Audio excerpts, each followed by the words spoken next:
killer hides within the subconscious itself. That is the suffocating, haunting atmosphere of Forbidden Planet. 1956, a world where a great civilization was wiped out in a single night, and an invisible entity steps out from the darkest of nightmares. Yet alongside its profound philosophies on humanity, this film boasts some truly iconic frames. A blonde bombshell with an underwater swimming scene that sparked major controversy because she wasn't wearing any clothes. A multi-million-dollar super robot with immense power and the surprising ability to distill top-tier booze. And the invisible ghost of the Id, with its bone-chilling footsteps which once left children on the verge of tears in theaters. Here are the 20 most paused moments in Forbidden Planet, where the secrets of Altair 4 are finally laid bare. 20. The monster attacks.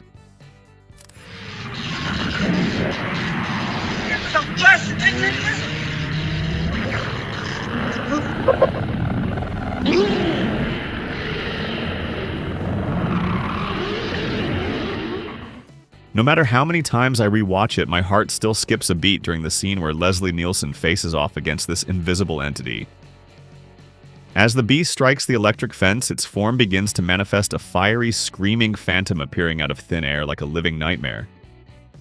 But if you look closely, it looks a bit like a cartoon. And that's because it is. To create the monster, filmmakers photographed a model, inverted it into a negative image, and tinted it glowing red. Believe it or not, this sequence was so terrifying that several US states actually censored it, fearing it would traumatize children. You see that sense of an approaching threat that the naked eye cannot see. It's exactly like the beep-beep of the motion trackers in Aliens years later. 19. The Great Machine of Krell Technology.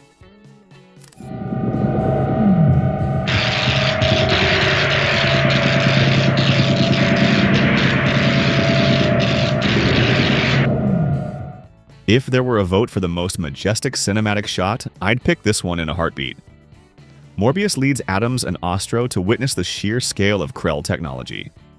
They board an automated vehicle that whisks them through the colossal corridors of the machine. Morbius explains that this machine is a giant cube 20 miles on each side, occupying a staggering volume of 8,000 cubic miles. Truthfully, the moment they look down into that abyss gives me chills. And remember what Morbius said: man does not behold the face of the Gorgon and live. It implies that the power of this machine is simply beyond human comprehension. If this feels familiar, many sources suggest this was a primary inspiration for the design of the Death Star in Star Wars. People often joke that Forbidden Planet might be the only movie to recoup its budget just by renting out its props to other productions. 18. Approaching Altair 4.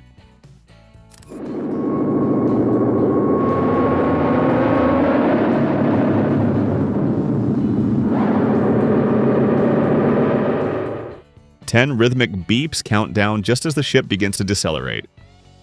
This is the striking opening scene as the crew approaches the planet. Altair 4. Did you notice the astronauts entering those DC chambers? In the video, they stand amidst vibrant green beams of light. This is the energy field that protects their body's molecular structure during sudden velocity shifts. Take a close look at that glass sphere as well. It's one of the film's most famous props, serving as a 3D celestial map. Back in 1956, when computers were still primitive, the concept of such a vivid holographic map was truly ahead of its time. This was also a direct inspiration for the Star Trek series. From the ship's bridge design and crew uniforms to the very concept of a deep space patrol, Gene Roddenberry himself admitted that Forbidden Planet paved the way for his universe. 17. The Id monster sneaks onto the saucer.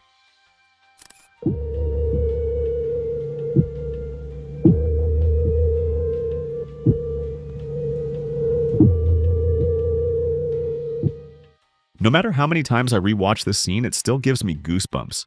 Just look, massive footprints sink deep into the sand, and most chilling of all, the ship's metal staircase groans and bends under the immense weight of an invisible entity.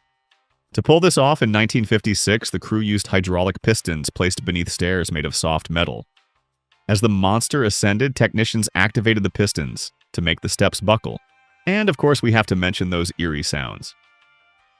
They were the result of electronic circuit experiments by Bebe and Louis Baron. They created sounds that had never been heard before, crafting the atmosphere of a truly alien world. 16. Interrupted mid-kiss by a tiger.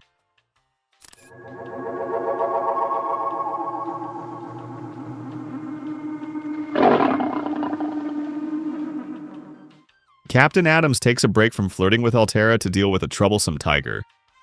That pretty much sums up this scene. Just as the two are sharing a passionate kiss, the tiger suddenly appears. However, in stark contrast to its usual docile nature, it lunges into an attack, forcing Adams to draw his blaster and take it down immediately. But why did the tiger suddenly go wild? In truth, this is a metaphor for leaving the Garden of Eden. As Altera begins to experience love and desire, she loses her innocence, and this cat knew it. A rather humorous detail is how after holstering his gun, Adams snaps his head back around in a way that feels reminiscent of the Naked Gun films. And just look at the girl's upset reaction. The lesson here is, if you want to sleep with a girl, you definitely shouldn't kill her pet. 15. Would 60 gallons be sufficient? Would 60 gallons be sufficient? Gallons? 60 gallons of booze. Drink that and you'll end up in the hospital for sure. In this scene, the ship's cook is suffering from a major craving in the middle of the desolate Altair 4. To satisfy his thirst, he turns to Robbie the robot with the faint hope of finding some real stuff to drown his sorrows. The cook hands Robbie a sample of leftover bourbon. Robbie opens a compartment on his torso, takes the sample, and performs a chemical analysis. Then, with the attitude of the most generous supplier in the galaxy, Robbie nonchalantly asks, "Will 60 gallons be sufficient, sir?" Needless to say, the cook feels like he just hit the jackpot. Few notice that this offer of 60 gallons of hard liquor is actually a sweet trap. Robbie is strictly programmed never to harm a human being.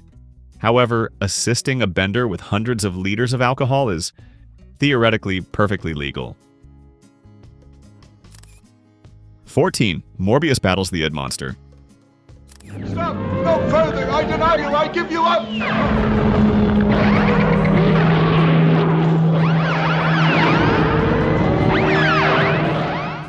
In this sequence, we witness the confrontation between Commander Adams and Dr. Morbius, right as the monster is attacking the laboratory.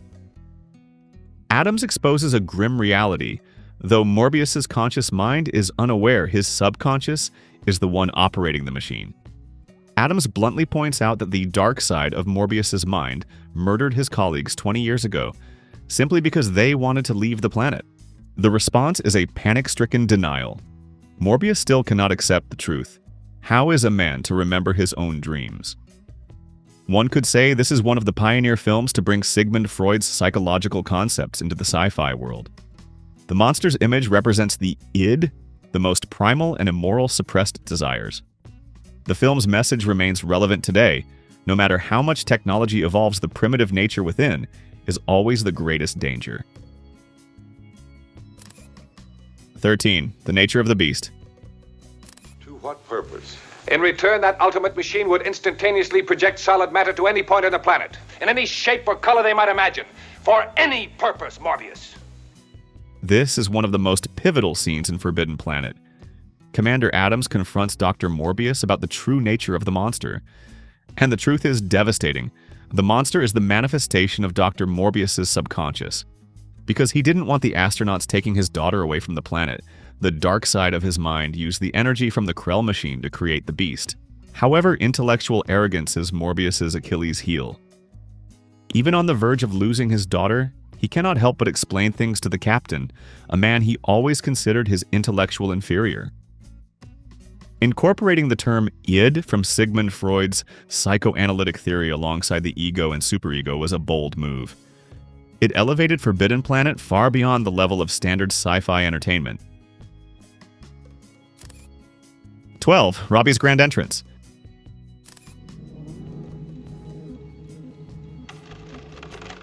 Welcome to Altair 4, gentlemen. I am to transport you to the residence. Let's take a look at one of the most impressive introductions in science fiction history. a strange transport vehicle speeds toward the C-57D cruiser. The driver isn't a human, but a shiny metal machine, Robbie. Robbie steps down and greets the crew with a polite voice. Before driving the officers away, Robbie even reminds them, passengers will please fasten their seatbelts. This is a fascinating detail for 1956, when seatbelts were not yet as common as they are today. The humans are both fascinated and nervous about the robot. But what I find best is how it subverts expectations, showing that the robot isn't some evil machine. Truly wonderful, wonderful, wonderful. Remember, all these magical shots were created long before CGI existed. This is undoubtedly one of the greatest films of all time. Robbie probably never guessed that his waddling gait and round appearance would resemble the majority of Americans in 2026. Time to get back on the Atkins diet. 11. The monster enters the ship.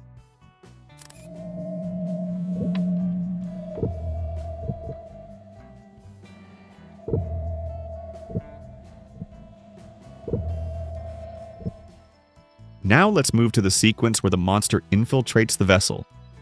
2 sentries stand guard outside the starship on a planet beneath 2 moons. One soldier named Gray hears a strange, heavy breathing sound, but his companion hears nothing. The camera cuts to the interior of the ship while the crew is asleep. A floor hatch opens automatically. An invisible entity manifested only by shadows, and the movement of objects passes through the sleeping quarters and enters the engine room.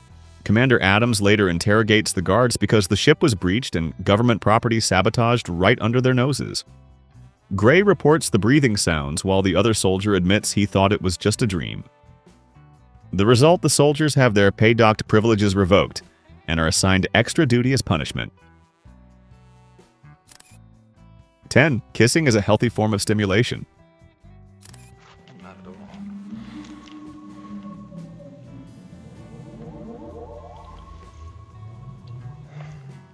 You have to admit, this guy really knows how to seize the moment. Lieutenant Jerry Farman is looking for a way to educate Altera on Earth's customs. Since Altera grew up in total isolation, she is incredibly naive. Taking advantage of this, he explains that kissing is a time-honored custom and a form of healthy stimulation that promotes well-being. But just as things are heating up, Commander Adams catches them red-handed. Needless to say, Adams is furious. He wastes no time scolding Farman and turns to warn Altera about space wolves like him. Adams even demands she go change into something more modest immediately. By the way, let's talk about Anne Francis's shimmering dress. In 1956, the dress's length was considered extremely bold. The film was actually banned in Spain until 1967 because Altera's outfit was deemed indecent. 9. The Krell Laboratory. What's that? What's happening there?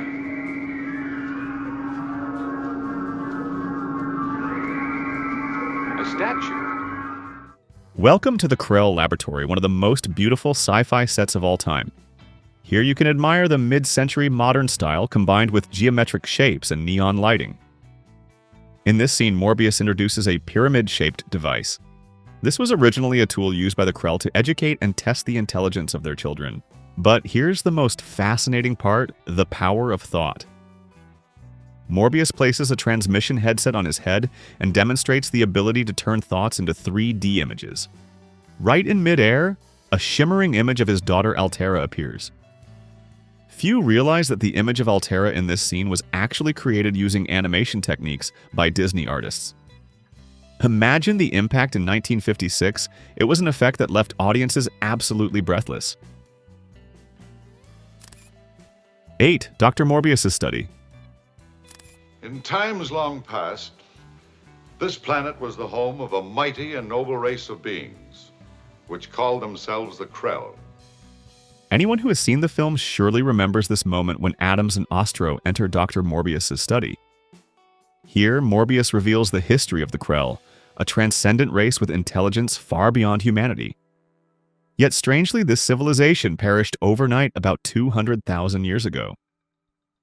To illustrate, Morbius points toward a triangular arched doorway and plays a recording of Krell music. Did you notice the door in the video? It has a very peculiar shape. The set designers did this intentionally to make us wonder, what did the Krell look like to need a door shaped like that? It suggests they might have had bodies that were wide at the bottom and tapered toward the top.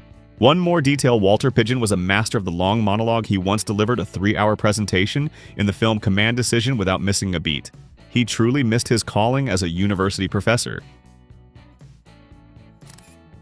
7. The cook receives his 60 gallons of bourbon. 480 pints, as you requested. Total, 60 gallons. Genuine Kansas City bourbon. Even if you're the ship's cook, when there's booze involved, you're going to be interested. As it turns out, our cook asked his superiors for permission to go outside the electric fence under the guise of searching for wild radishes to improve the crew's rations. In reality, it was just a legitimate excuse to sneak off and pick up his delivery from Robbie.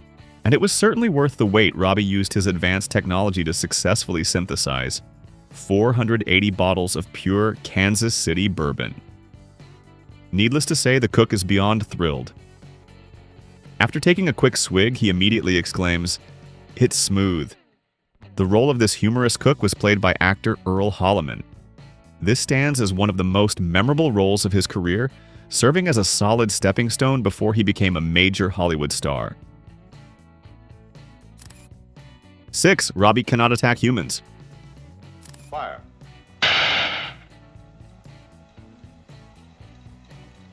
Fire. Now let's check in with the most charming metal guy in the movie to demonstrate Robbie's power. Dr. Morbius hands him a weapon and orders him to fire at an apple and then at a distant tree. Robbie immediately fires disintegrator beams that vaporize the targets.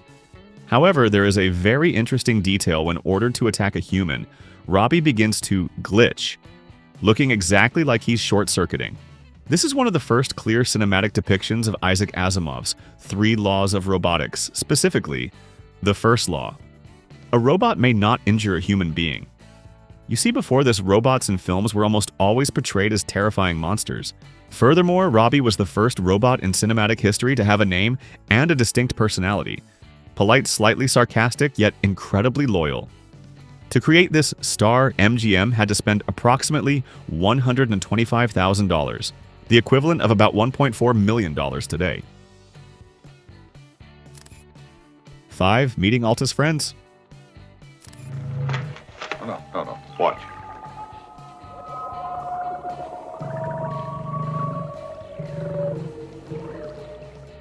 This is a famous scene that illustrates the connection between Altera and nature. While Altera is chatting with the officers from Earth, a tiger suddenly emerges from the rocks behind them. Farman and Adams grow wary, reaching for their weapons out of concern for her safety. But Dr. Morbius stops them. The tiger approaches Altera as gently as a small house cat, and she strokes it without a hint of fear. Morbius remarks, "Beyond my daughter's influence, it is still a deadly wild beast." This detail emphasizes that Altera possesses a certain purity and a power over living creatures, much like the character Miranda in Shakespeare's The Tempest. 4. The IQ boost. I don't know. It was just some kind of big outline in the disintegrator beams. And you can't explain it. Sensing the desperate situation, Dr. Ostro secretly uses the Krell's plastic educator device to boost his intelligence, hoping to find a way to save the crew. However, the human brain simply cannot withstand that immense energy pressure. Robbie the robot carries Ostro's dying body and places him in a chair. Before passing away, he utters the most terrifying secret. The Krell forgot one thing. Monsters, John.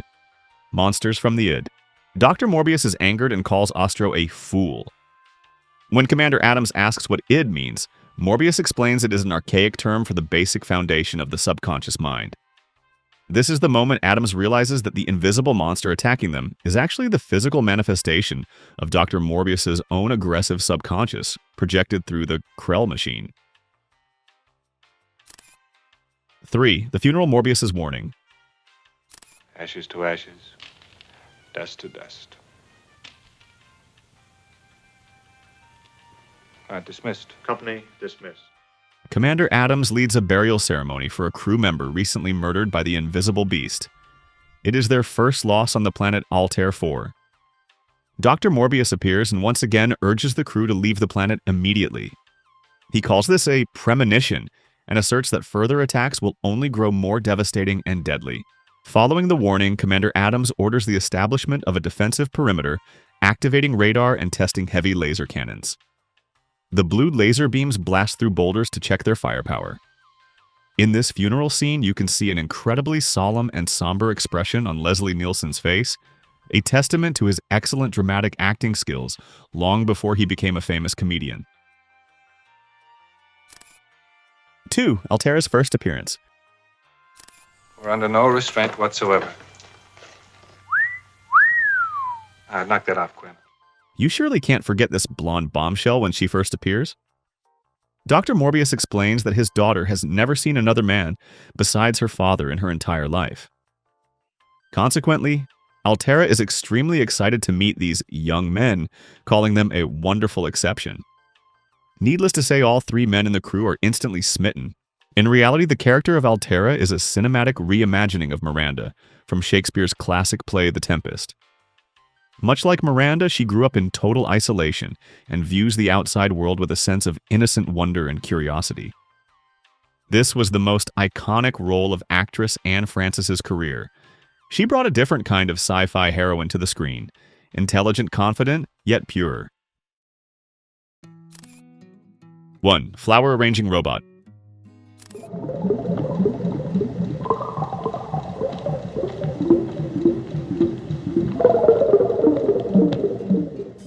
Do you remember this incredibly charming moment? While Robbie the robot is diligently arranging flowers, a small monkey playfully scampers across the dining table.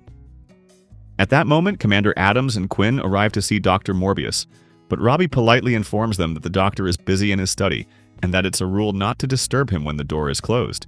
As they wait, they suddenly hear a splash of water. It turns out to be Altaira, the doctor's daughter, splashing around in the pool behind the house. To be honest, that mansion is absolutely stunning. Everything around it looks as beautiful as a painting. Despite being nearly 7 decades old, Forbidden Planet remains a monumental milestone in the history of science fiction cinema. These moments we've revisited are more than just curiosities.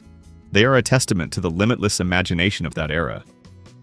Leave a comment below about your favorite or strangest moment that we might have missed. If you're a fan of classic sci-fi, don't forget to subscribe and share this video.